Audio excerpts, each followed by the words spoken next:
I'm Emily, 34, married to David, 36, and mom to our 9-year-old daughter Lily. We live in a quiet suburban neighborhood where everyone knows each other's business and family gatherings feel like a community event. Most weekends we find ourselves at someone's barbecue or birthday party, and our house is usually filled with the hum of neighbors stopping by to chat. From the outside, it looks like the perfect picture of a calm, close family. David's mother, Margaret, is a constant presence in that picture. She keeps a spotless home that looks ready for a magazine photo shoot at any hour. Her hair is always set in a perfect wave, and every outfit is color-coordinated down to the earrings. Margaret takes pride in appearances, not just her own but everyone's around her, which sounds harmless until you live with it.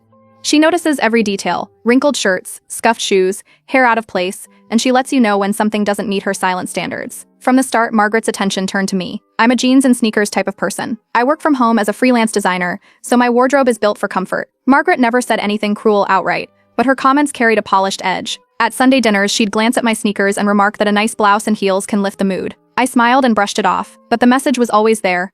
I should dress to impress, as she put it once when she thought I couldn't hear. It didn't take long for her focus to shift to Lily. Our daughter is full of energy, happiest running in the yard with a soccer ball, or sprawled across the living room floor drawing colorful worlds in her sketchbook. She wears what makes her comfortable: soft leggings, bright t-shirts, and her hair left natural in springy curls that bounce when she laughs. David and I love her free spirit and want her to feel proud of it. Margaret, however, saw Lily's style as a project. She'd suggest frilly dresses for proper family photos, or hint that Lily's curls would look so much more polished if we straightened them. At first, we corrected her gently. We explained that Lily's style is her own choice, and that we support it. Margaret would smile and say she understood, but the suggestions kept coming. During a Sunday dinner a few weeks ago, she leaned over to Lily and said she would be stunning if she looked more refined. Lily's fork paused mid-air and her eyes darted to mine. I felt the air tighten around the table. David calmly told his mother that Lily's look was perfect as it was. Margaret waved a hand and changed the subject, but I saw Lily's shoulders shrink. The tension grew sharper when the school announced an upcoming spring concert. Margaret immediately started talking about finding the perfect dress for Lily. I told her we'd let Lily choose, and if she wanted to wear her favorite jersey, that was fine. Margaret pursed her lips and said, "Every young lady needs at least one fancy dress for a big occasion." I held my ground. Lily was excited about the concert and planned to wear a bright blue shirt with glittery sneakers. That was the end of it, or so I thought. A few days later, Margaret offered to babysit Lily while David and I attended a late work event. She volunteered with a cheerful smile, claiming she wanted to give us a night out. Normally I appreciate her help, but something in her eagerness made me pause. I hesitated, remembering her comments and the way she had ignored boundaries before. Still, David and I had an important client meeting we couldn't miss. Against my gut feeling, I agreed. Before the weekend, I sat with Lily and reminded her that she never had to change for anyone, not even Grandma. She nodded and went back to her drawings, but I saw the small furrow in her brow. David called his mother that night and firmly reminded her to respect Lily's choices. Margaret laughed, a light sound that didn't match the tension in my chest, and said, "Of course, dear, you worry too much." The day before the babysitting, Margaret sent a message in the family group chat. It's so important to guide children the right way before it's too late. No names mentioned, but we knew the meaning. David raised an eyebrow, and I felt a cold certainty settle in. We both knew we'd have to watch this carefully. I told myself I might be overthinking it, that Margaret just liked to talk. But deep down I felt the line we had drawn was about to be tested. I made a quiet promise that if she crossed it again, there would be consequences she wouldn't forget. I'm Emily, and the next Saturday came faster than I expected. David and I had a late afternoon client event that would stretch into the evening, so we packed Lily's overnight bag and drove to Margaret's house around 3. The sun was bright, and the neighborhood was busy with kids riding bikes and neighbors mowing lawns. Margaret opened her door with a wide smile, her living room already smelling faintly of lavender polish. She greeted Lily with a hug and ushered her inside like a hostess welcoming a guest to a grand party. Before we left, I gave a gentle reminder. I handed over Lily's small duffel with pajamas, a favorite stuffed bunny, and a few snacks. I looked at Margaret and said Lily had everything she needed and that we wanted her to stay just as she was. Margaret touched my arm lightly, her nails perfectly manicured, and answered with an easy of course and a bright laugh. David met my eyes over her shoulder. We both heard the promise but didn't relax. We drove to our event downtown and checked in at the hotel conference room. The gathering ran long. A last-minute issue with a presentation kept us talking with clients much later than we planned. I texted Margaret around 6 to check in. No reply. At 7 I sent another quick message. Still nothing. David tried calling at 8, but it went to voicemail. We assumed they were busy with dinner, or maybe Lily was showing her a new drawing and Margaret left her phone on silent. By the time we headed home, it was nearly 10. The quiet suburban streets glowed under soft streetlights as we pulled into the driveway. I unlocked the door expecting to find Margaret and Lily in the den watching a movie. Instead, the house felt oddly still. The faint sound of music floated from the hallway. I stepped into the living room and froze. Lily stood in the center of the room wearing a tight, glittery silver dress that didn't belong to her. Her springy curls were gone. Her hair lay flat and shiny, a chemical smell hanging in the air. Her small face looked blotchy and her eyes were red, like she had been crying. She gripped the hem of the dress and shifted from foot to foot. Margaret emerged from the kitchen carrying a tray of lemonade as if nothing were wrong. She smiled with a pride that made the scene feel unreal. She called it a proper little lady look, and admired the way the hair treatment tamed that wild hair. The words landed heavy. David's shoulders stiffened beside me. I stepped forward and asked what happened, my voice steady but sharp. Margaret set down the tray and waved a dismissive hand. She said it was just for fun, and that Lily secretly loved it. Lily's eyes widened, and she shook her head slightly, a silent plea that cut through the room. David stepped beside me and told his mother she had crossed a serious line. His voice carried a firmness that filled the quiet house. I guided Lily upstairs without another word. In the bathroom, I turned on the warm water and helped her out of the stiff dress. She whispered that she never wanted the makeover. Her scalp looked red along the edges where the chemical treatment had been applied. I rinsed her hair carefully, the chemical smell rising as the water ran. She flinched when the water touched a tender spot. I wrapped her in a soft towel and helped her into her favorite pajamas with the tiny stars printed across the fabric. Downstairs, I heard faint movement. David stayed in the kitchen with his mother. When I returned, Margaret was seated stiffly at the table, arms crossed. She repeated that she only wanted Lily to look her best. Her tone carried no understanding of the harm she had done. I told her directly that she would not be babysitting again until she acknowledged that what she did was wrong, and promised never to repeat it.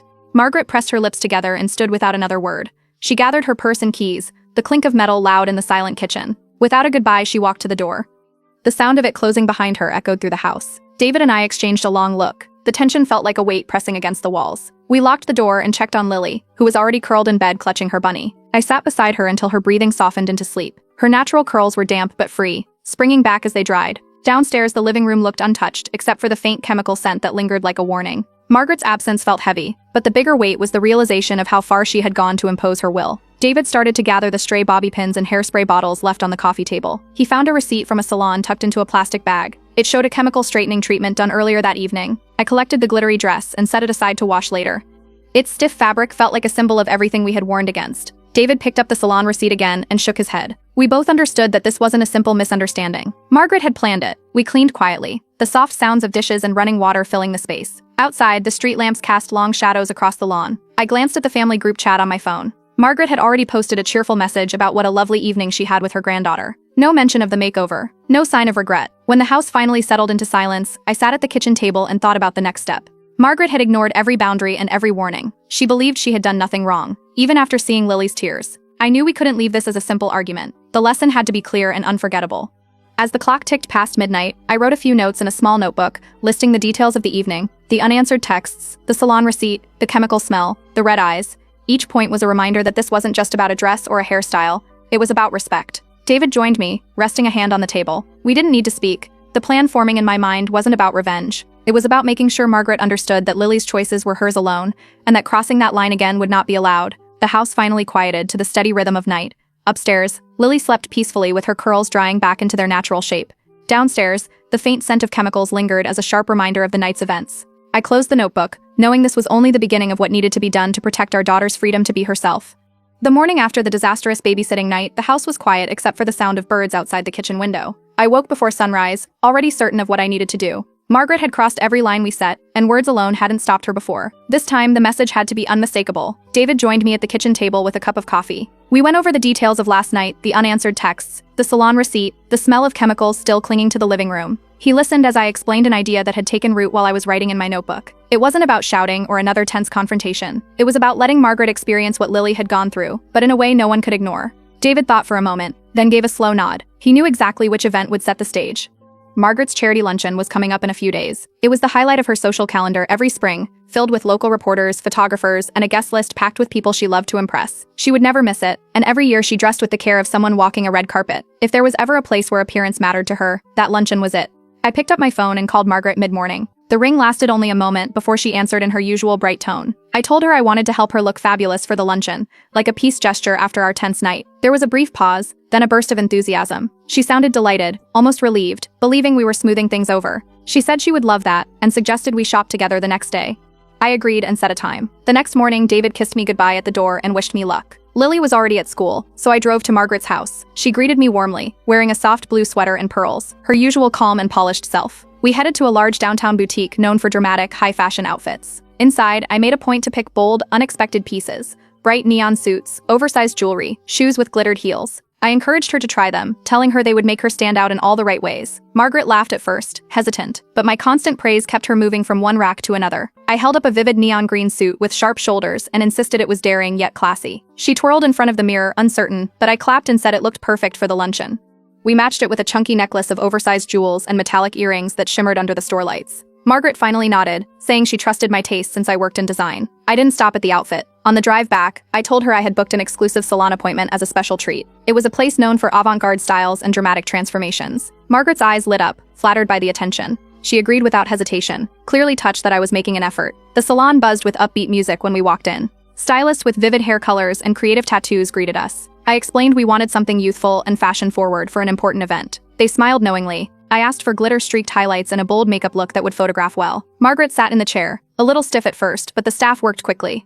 Bright streaks of silver and purple threaded through her hair while a makeup artist added shimmering eyeshadow and glossy lipstick with flecks of sparkle. When the stylist spun the chair toward the mirror, Margaret's eyes widened. The reflection showed a dramatic, glittering hairstyle and striking makeup far outside her usual classic taste. She opened her mouth as if to protest, but I leaned in and told her she looked amazing, fresh and chic. The stylist added a final mist of shimmering spray, sealing the look. The next day, I picked her up for the luncheon. She wore the neon green suit and the heavy jewelry we had chosen. In the daylight, the colors practically glowed. Her hair caught the sun and threw small sparks of silver and purple. As we entered the venue, camera flashes went off. Guests turned to watch, their expressions a polite mix of surprise and curiosity.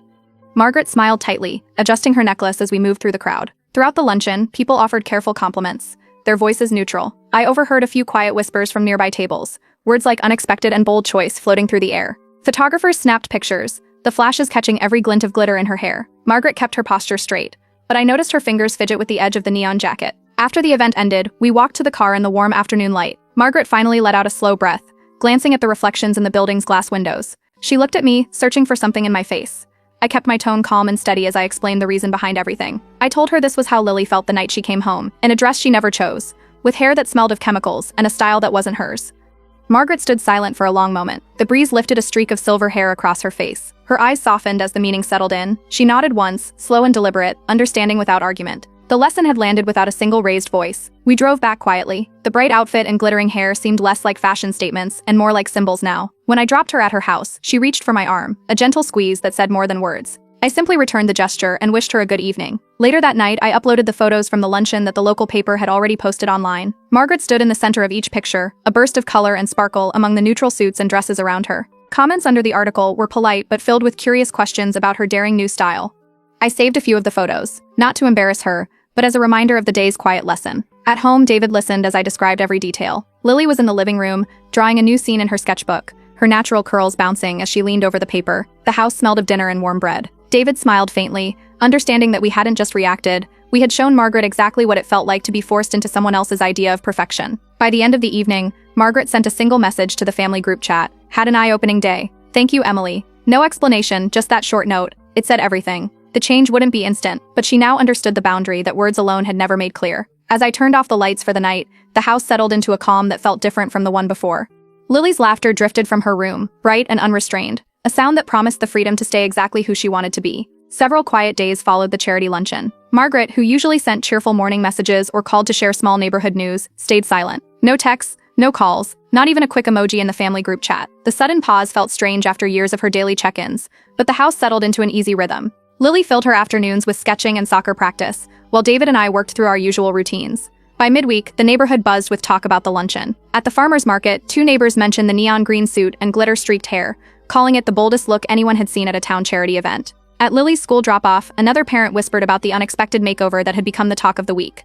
I smiled politely and kept moving, letting the chatter swirl without adding to it. One evening, as the sun dropped behind the trees and Lily worked on a new art project, David and I cleaned up dinner dishes together. He glanced toward the window and asked if the makeover lesson might have gone too far. He worried it could have embarrassed his mother more than intended. I reminded him of the night Lily came home in that sparkly dress, with straightened hair and eyes red from tears. David nodded quietly, drying a plate, understanding why the point had to be made. The following evening brought an unexpected knock at the door. When I opened it, Margaret stood on the porch wearing a simple gray cardigan and holding a small clutch. Her usual sparkle was gone. She stepped inside with a cautious air, greeting David first and glancing toward the living room where Lily's laughter floated from the hallway.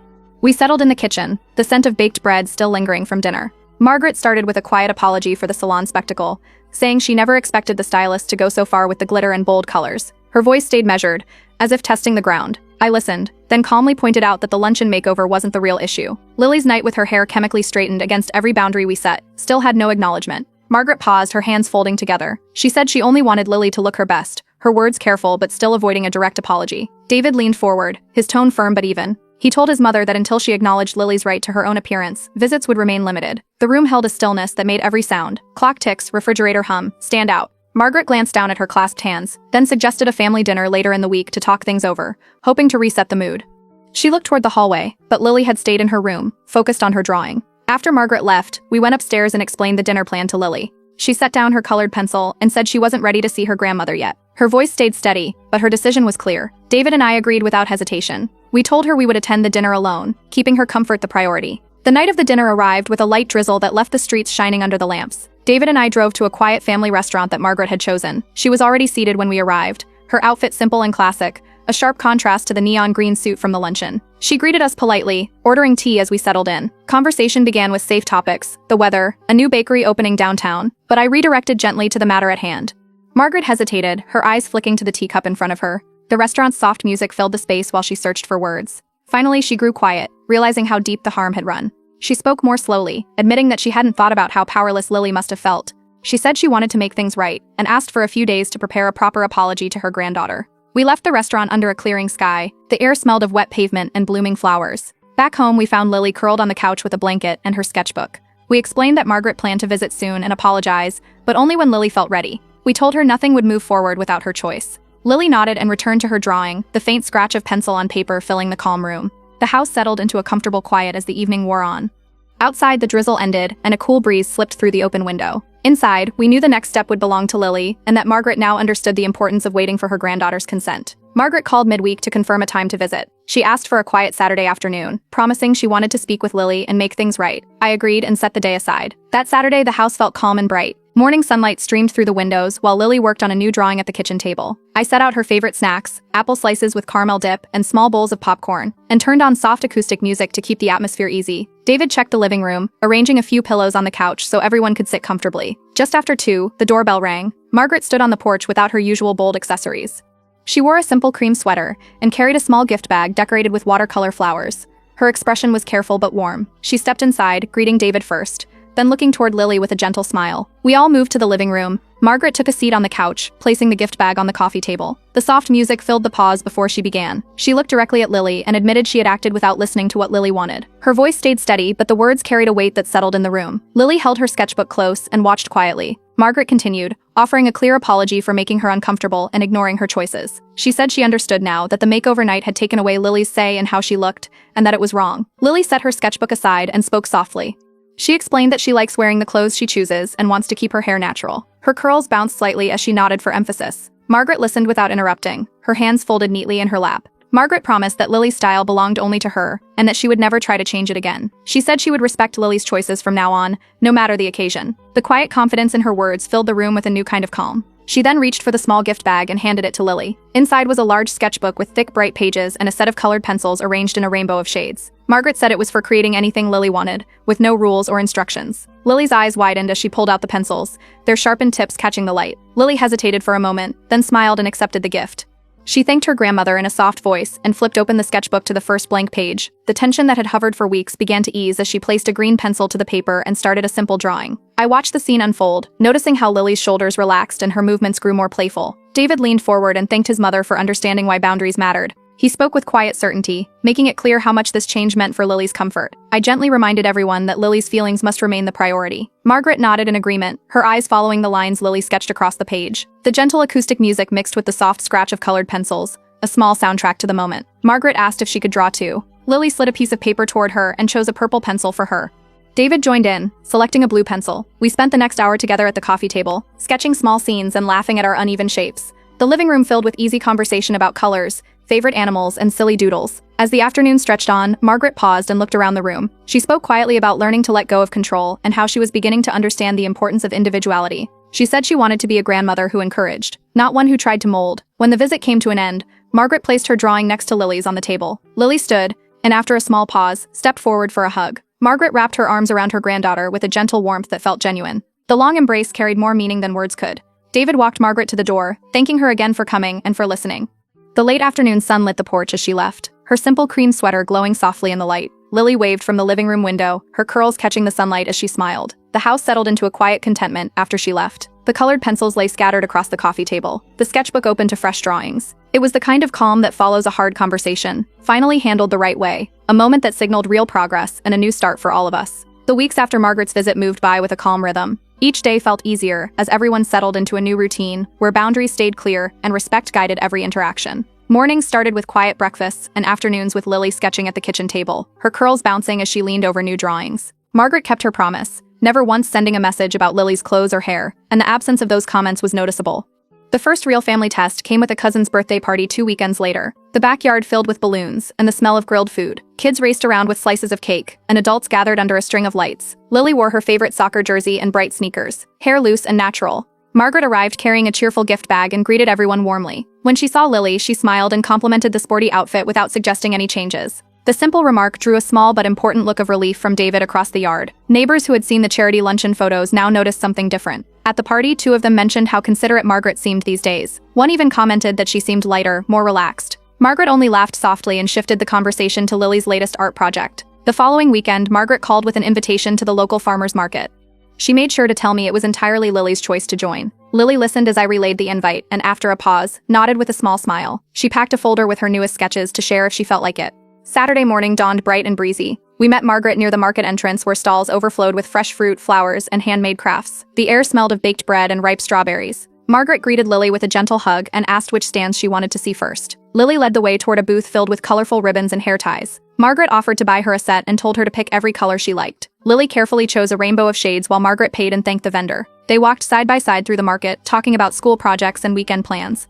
Margaret asked about Lily's soccer practice and which art piece she was most excited to finish next, steering clear of any mention of appearance. We browsed stalls selling honey, handmade candles, and fresh pastries, enjoying the easy pace. Later, back at home, David listened to our stories about the market. He noticed the change too, remarking that his mother seemed to have made a lasting shift. It wasn't just a temporary effort, it felt real. A week later, Margaret invited us over for a casual dinner. When we arrived, we found one of Lily's drawings framed and hanging prominently in the living room. The sketch showed a bright meadow with a winding river, its colors vivid and joyful. Visitors that evening admired the artwork, and Margaret proudly pointed to Lily's signature in the corner, highlighting her granddaughter's creativity with genuine pride. As more family gatherings came and went, the difference in Margaret's attitude became clear to everyone.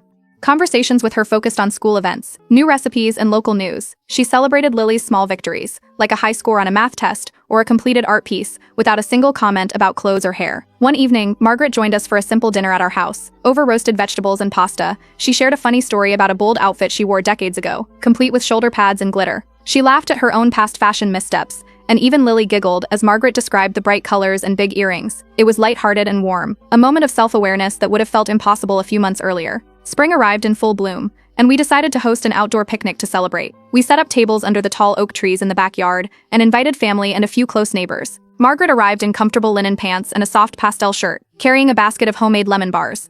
Lily wore her favorite shorts and a t-shirt she had decorated with fabric paint. The afternoon filled with laughter, soccer games on the lawn, and the smell of fresh flowers drifting from the garden. Margaret helped Lily hang her newest sketches on a string near the picnic tables so everyone could admire them. Guests walked along the display, offering kind words about the colorful drawings. Margaret beamed with quiet pride, making sure everyone saw Lily's work. As the sun lowered and the picnic wound down, I looked around at the easy interactions. Margaret chatted with neighbors, Lily played with cousins, and David manned the grill, all without a single tense moment. The simple scene carried more weight than any long talk ever could. The respect we fought for months earlier now felt natural, woven into every conversation and gesture. When the last guest left and the yard grew quiet, I stood with David near the garden.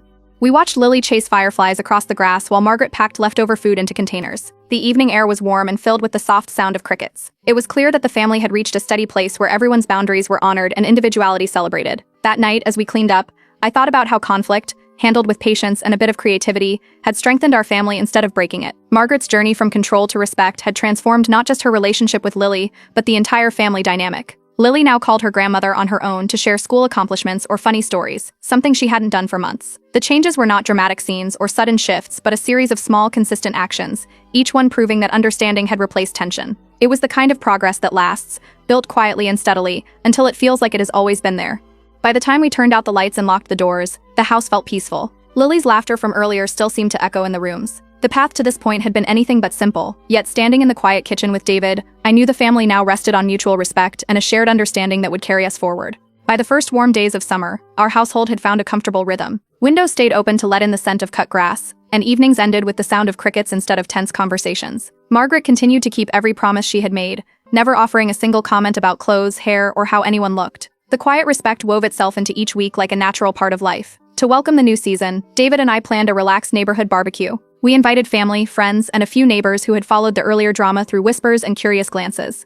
On the morning of the gathering, Lily bounced around the kitchen, helping arrange platters of fruit, while the grill heated outside. She wore her favorite soccer jersey and shorts, her curls shining in the early sun. She picked the outfit without a moment's hesitation, a small but steady sign of her confidence. Guests began to arrive as the afternoon warmed. Laughter and greetings filled the yard, and the smell of marinated vegetables drifted from the grill. Margaret walked up the driveway wearing light linen pants, a pale yellow blouse, and a wide sun hat that shaded her face. She carried a basket of homemade lemon bars and greeted Lily with a cheerful hug that felt natural and easy. The hug lingered just long enough to show genuine warmth. Instead of the old remarks about clothes or hair, Margaret asked about Lily's recent soccer practice and the new art projects she had been working on.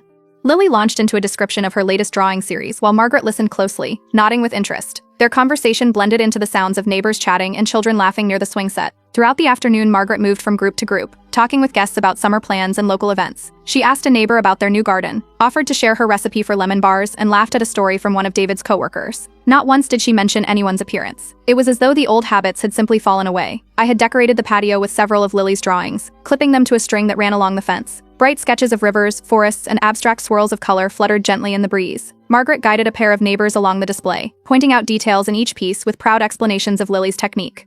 The neighbors complimented the artwork and quietly told me they had noticed how considerate Margaret had become since the charity luncheon. Their words carried a note of genuine respect, a recognition of change that others could see without being told. As the grill sizzled and the smell of grilled corn filled the yard, David stood beside me with a quiet smile. He leaned closer and thanked me for guiding the family toward understanding instead of resentment. The comment was simple but filled with meaning. We both watched as Margaret joined Lily and a group of kids for a casual lawn game, laughing and cheering as if she were just another teammate. Later in the evening, when the sun cast a golden glow across the yard, Margaret approached Lily with a small gift bag. Inside was a delicate silver charm bracelet engraved with a single word, shine. Margaret explained that it was meant to celebrate Lily's creativity and independence, a reminder to always stay bright in her own way. Lily examined the bracelet, the metal catching the last rays of sunlight, then slipped it onto her wrist and hugged her grandmother with a happy grin. The hug carried no hesitation, only comfort and pride in the bond they were rebuilding. As twilight settled, I raised a glass to thank everyone for supporting one another and for respecting boundaries that allowed each person to be fully themselves. The group responded with warm smiles and a gentle clink of glasses. The moment felt like a quiet acknowledgement of how far the family had come. While guests lingered around the fire pit, Margaret walked over to me for a private word. She looked out at the yard where Lily chased fireflies and said she was grateful for the lesson that had helped her see how important self-expression was for her granddaughter. Her voice held steady, carrying both humility and sincerity. I nodded, accepting the quiet truth of her words. The evening ended with stories shared around the fire pit. Flames crackled as laughter rose into the soft night air. Children roasted marshmallows, while adults recounted funny memories from past summers. Margaret joined every conversation with easy humor, her earlier need for control replaced by a genuine enjoyment of the moment. When the last guests drifted home and the fire burned low, the yard settled into peaceful silence. Lily stretched out on a blanket with her new bracelet catching the moonlight, while Margaret helped gather empty plates without a single remark about appearances or expectations. It was a simple night filled with warmth, proof that change can last when it's built on respect and patience. The barbecue closed a chapter in our family story not with dramatic endings but with small consistent actions that showed lasting growth. Margaret's transformation wasn't just a phase or a polite act for show, it had become a natural part of who she was. Our family moved forward together, not in tension but in steady trust, each person free to shine in their own way.